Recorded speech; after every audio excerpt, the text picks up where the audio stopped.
Currently, there has been a fight about the new record in the Halo 5 Infection community. If you haven't been following Halo 5 Infection recently, Jerks clapped the previous record by getting 164 kills on regular Nerve Center. However, this gameplay has created a lot of controversy, with many players arguing that this gameplay was tampered with boosting, a fire team over the legal size limit, and sacking. Hey, what's up guys, my name is RagingFury55, bringing you guys a brand new video, and today I'm addressing some controversies in the Halo 5 Infection community. Before that, however, if you enjoyed this video, remember to like, subscribe, share, all that good stuff. Anyway, back to the subject. I get it, I'm extremely late to this issue. To be exact, roughly 8 months late. I honestly did not aspire to make a video on this because of the potential backlash from some bigger members of the community, but the truth needs to be spoken. Saying that, I'll try and stay within the facts and avoid logical fallacies. The gameplay by Jerks was uploaded by Eagle Precursor, stating that Jerks had not just broken the record, he absolutely smashed it, getting 33 more kills than the previous dual record holders Eagle Precursor and Kylo Renegade 14. I think many individuals in the community, such as myself, were extremely surprised for the previous record to be beaten by that many kills. As we have seen with previous Halo 5 record gameplays, the record is usually only broken by a few kills. On average, when a record is broken, the percent increase in kills from the previous record is 5.83%. The first official record we have seen was by Eagle Precursor with 99 kills on Malignant. Then we had Jerks receiving 109 kills on Hellfire. However, this gameplay was believed to be tampered with as well, as Spook stated in his video named Every Infection World Record number 2. By Jerks already having a tampered gameplay in the past, it lowers his credibility for future gameplays. However, that shouldn't shoot down this gameplay right off the bat. People make mistakes, even I have boosted years ago, especially when MMR was extremely strict in Infection. Moving on, Eagle Precursor was able to smash that record and achieve 121 kills on Drill Site, beating the record by 12 kills. From there, this record was untouched for over a year, with MMR and a higher population of higher skilled players making it extremely difficult to break the record. Finally, Snuggly was able to break this record by achieving 126 kills on Doubloon. Then a short time after, Snuggly broke his own record by getting 128 kills on Malignant. A couple months after this occurred, Kylo Renegade 14 got 131 kills on Station Zulu, and Eagle Precursor got 131 kills on Drill Site. Then, out of the blue, Jerks was able to break this trend of the record being broken by only a few kills at a time by absolutely destroying the record by 33 kills. The percent increase in kills from the previous record was 25.19%, almost 5 times the usual average. Some players in the community stated that this was because Jerks got 4 human rounds in one game, which is a valid argument. Most records that have been achieved have had the player only having 3 human rounds. Before we analyze the gameplay, I want to play a clip with Snuggly and I debating about the subject, because Snuggly does have a good defensive position for Jerks. Snuggly, I got a question for you. Do you think Jerks' record is legit? So this is what the video is about. I have trapped you. I think it's legit. I mean, I think it should just be left at that. I think it's fine. Because, you know, I know Mike has the capability of beating the record, so I know it's not just a luck thing. But like, let's be honest here. If McGill didn't sack 4 times, there's no way he was gonna get it. Like, not even close. Like, maybe 100, but not 160. Yeah, because like, think about it. But... The record is actually based on a what's it called? Exponential decay graph. I don't know if you know what that means, but basically, each time when the record gets broken, it keeps getting broken by less and less kills. So like the first time the record was like 99, right? And then it got smashed. It got 116. But then after that, the record would get smaller and smaller increases, and it'll go to 121 and a 126 and a 128 and a 131. Like the increases were much smaller, and then like it just jumped to 164. Yeah, but yeah. Like you have to consider that Halo 5 Infection is not, you know, it's a very unpredictable game mode. Like you know, like many people have said, mostly RNG. So it's like. As you can see here, Snuggly has a point. Jerks is an extremely good player, so if anyone could create an outlier gameplay, it would be him. Additionally, Halo 5 Infection is a semi-unpredictable game mode, making outlier gameplays possible. However, I watched the gameplay for myself, and there are some serious issues I noticed with this gameplay. First off, let me describe some background knowledge of the gameplay.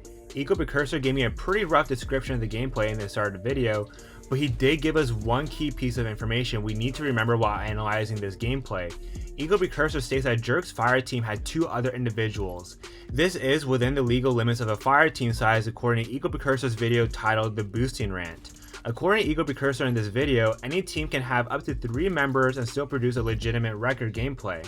Although I disagree with this rule, as you guys will see in the video I created called the official rulebook for Halo Infection gameplays, we will stick to Eagle Precursor's rules for the purposes of this video. So far, Jerks is still in the green for this gameplay. Things start to get fishy because of one player called Miguel09. I've played with this player constantly since we match each other whenever I search on Focus. This player is sweaty and will play sneakily as a zombie and often bull true lag trade with you. In this gameplay, Miguel plays differently. Miguel pushes Jerks 4 times as a zombie in the first round, and 3 times Miguel09 pushes in wide open spaces, allowing Jerks to easily kill him. Usually, Miguel09 would crouch, waiting until the right hand and push when his teammates are around him or if the last man standing is within lunge range. One of his deaths in this round simply results in Miguel letting Jerks pummel him. Miguel does not even use his energy sword here, even though he could have easily swiped out Jerks. Okay, by this point it should be pretty obvious that Miguel09 is feeding Jerks kills. This, according to Eagle Precursor, is an unfair manipulation of the game and is a leaderboard bannable offense. However, I could see the argument that maybe Miguel09 was having connection issues, experiencing an extremely bad day, or theater mode was just being completely whacked for the first round. This is far-fetched, but then in the next few rounds, the gameplay continues to break more of Eagle Precursor's rules. In round 2, Miguel09 suicides 4 seconds into the round. According to Eagle Precursor, this is considered sacking, which is also unfair manipulation of a game. By breaking this rule alone, this makes any gameplay illegitimate and unworthy of a record title. In round 3, Miguel09 is an alpha, not needing a sack, but in round 4, Miguel suicides 5 seconds into the round. By sacking these 2 times, Miguel09 is able to accelerate the rounds by infecting more humans and giving Jerks additional last man time. Therefore, Jerks is given an unfair advantage over other players who are looking for a record gameplay. Let's go back to Jerks becoming last man in round 2. With 1 minute and 46 seconds remaining in the round, Jerks kills Miguel09 despite him standing still in the far distance. It's obvious that Miguel09 is teaming or attempting to team with Jerks, and Jerks is taking in these free kills. From there, Miguel09 feeds Jerks 1 more kill before the round ends. In round 3, Jerks is fed more kills by Miguel09. Some don't look like purposeful fed kills, with Jerks simply farming zombies for kills, but if you look in the last time Jerks kills Miguel09 in round 3, we see Miguel09 standing on a ledge, staring at Jerks. He then jumps and runs in a straight line to feed Jerks a kill. Usually a high level alpha infected player would crouch and get a long lunge at the survivor. Miguel09's actions here as a zombie make zero logical sense in any other situation other than Miguel09 is boosting Jerks. In round 4, the same things continue with Miguel09 feeding Jerks. Although some are not obvious, Miguel09 is feeding Jerks. The most obvious boosted kill in the last round, and possibly in this game, is the last kill Miguel gives to Jerks. With 9 seconds remaining, you can literally see Miguel09 standing 10 feet away from Jerks, waiting while Jerks is slaying zombies. Once Jerks is done killing those zombies, Miguel09 finally walks up to Jerks and boosts him a kill. In total, Jerks' crimes in this gameplay includes 2 sacks, an illegal fire team of 4 individuals. If you're wondering why it's 4 now, it's because since Miguel09 was teaming with Jerks, that makes Jerks' fire team a fire team of 4, and having 21 kills fed to him. Yikes, he basically broke every rule of the book, and yet the community, especially European players, are supporting that this is a legitimate record. In the comment section of the video, I wrote a statement rebutting why the record gameplay was not legit. I won't read it all, but if you want to pause the video or go to the actual video of the gameplay, you're welcome to. Basically, it's a summary of what I said in this video. In the thread of the comment I made, Jerks argues against me saying, even if you take out all the kills I got on Miguel, I still got 143. Besides, he tried to match me as a game before he did the same on my 105 kill game. I asked him to stop, but he didn't, but oh well, people are mean. In the second comment, Jerk stated, also, Spook said it's legit. Then it has to be, because he says everything is boosted, so I mean, ... In a third comment, Spooks comes in to support Jerk saying, MBF, but this is only something small. At the end of the day, Miguel is a random in this scenario, and he's doing random things out of Jerks' control. Can't discredit Jerks for something he had no control over. He wasn't even teaming with a guy. If he was, then it would have been void, but this guy is a random. Wow, there is certainly a lot to unpack, and Spooks and Jerks did have some valid points that we can't skim over. If Jerks didn't tell Miguel09 a suicide, that means he literally had no control over it. And Jerks is not forced to team with any player, for he has rights to do whatever he wants. However, it still makes the gameplay not legit. Just because it was not in his control, it doesn't change the fact that this gameplay has been tampered with. I will have to disagree with Spooks' statement saying that Miguel doing what he did was a small thing during the game. If Miguel and I play legitly, there's no way Jerks would have broken the record. Having an extra zombie, especially a sweaty zombie, will make the life of the last man standing significantly more difficult, especially one which does not have the best connection and will bullet true lag kill you often. To further prove these statements wrong, I'm going to pull a strategy from my microeconomic class that I've currently been taking in university.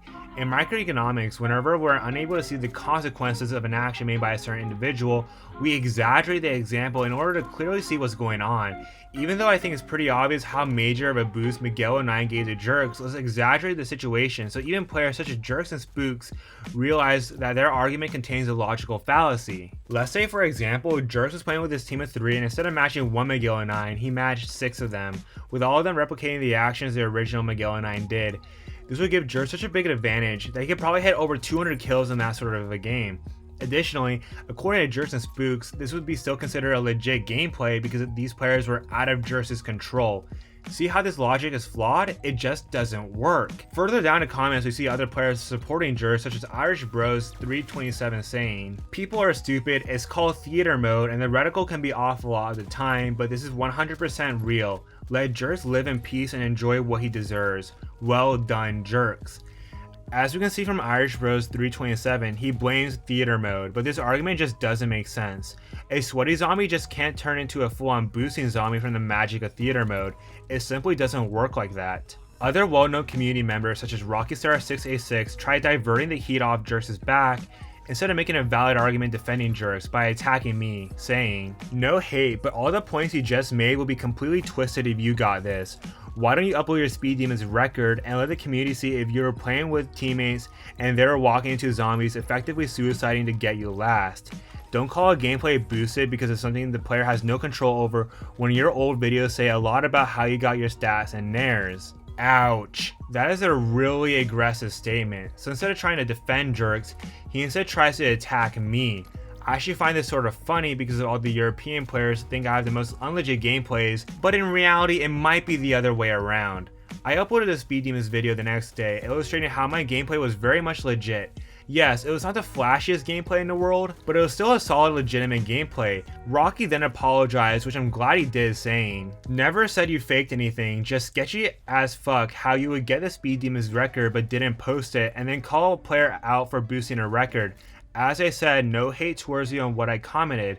By the way, there's no such thing as this gameplay was solo but also wasn't. Smiley face. This is why I have all my footage recorded to protect me from attacks. Yes, I did boost a bit during MMR and a little bit here and there which spilled over before and after MMR was instituted in infection, but that was a long time ago, over 2 years ago. Not only that, back then I was more of a casual player, not really understanding what was wrong with boosting and just trying to create content that my viewers would find funny. Additionally, my boosted nair count was extremely small compared to my actual nair count. If you watch my boosting video I created a couple years back, I stated that I roughly boosted 40 nairs in my career. Going through some files, the number is honestly more around 50 to 60 nairs. However, I have over 1500 legit nairs in alpha zombies and regular infection, with me not boosting since roughly December of 2017. The last 2 years I've been extremely transparent about my gameplays and nairs. In the beginning of a gameplay, I would recognize every factor that might have altered the gameplay, because honesty is key to the audience. I would rather be honest to my audience than try and make them believe something else. On the other hand, for Killionaires, I make Killionaire quality control check videos to illustrate to people that all my Killionaires are legit. Additionally, almost every nair I've gotten, I have recorded and uploaded to my channel on Unlisted. I'll leave links to all those playlists containing those nairs in the description. A few nairs won't be there because of the occasional file that got corrupted. And then for the last month or so, I've been playing Infection, but I didn't back up my nairs on YouTube. However, many of those nairs ended up in montages I've uploaded recently, such as Exquisite, Beta, and Raging Fury's 555's Best Clip montage. No matter what I do though, players such as Jerks and many players in the European community will continue to be suspicious and scapegoat me. I'm not perfect, but I always try to be honest and share with the Infection community as much as I can. I also hope that other individuals in the community will take more responsibility for their actions and act more maturely in the future. Just before we end this video, I love a comment by TK and Death, who perfectly summed up the 164 kill gameplay by Jerks, leaving a comment and an argument that erupted in the comment section of my 102 kill gameplay. on Alpha Zombie Station Zulu, writing, "The mistake is that there isn't enough likes. I know that Jerks has no control over the boosting, but it still happened. As much as a shame as that is, it isn't a legit record. While it is an amazing gameplay, it simply isn't a legit record. IMO, don't lynch me." I love that comment. If Jerks, Rocky Star, and other European players who hate me are listening to this video, I hope our relationship can improve in the future heading to games such as Halo Infinite. I just hope this community can be more transparent and clean in the future. Additionally, if Eagle Precursor is watching this video, I hope he removes Jerks' gameplay as the official record holder of Halo 5 Infection and puts himself and Kyle Renegade 14 as the co-record holders of the Halo 5 Infection record. Actually, I did hear that Kyle Renegade got 140 kills recently, but he never responded to me when I asked for the gameplay so I could check it out. Sad times. Anyway, remember to like, comment, subscribe, all that fun shit. If you guys like these types of news videos, let me know. Even though they take a bit of work, I'm growing fond of making them. Anyway, I will see you guys in the next video. Peace out.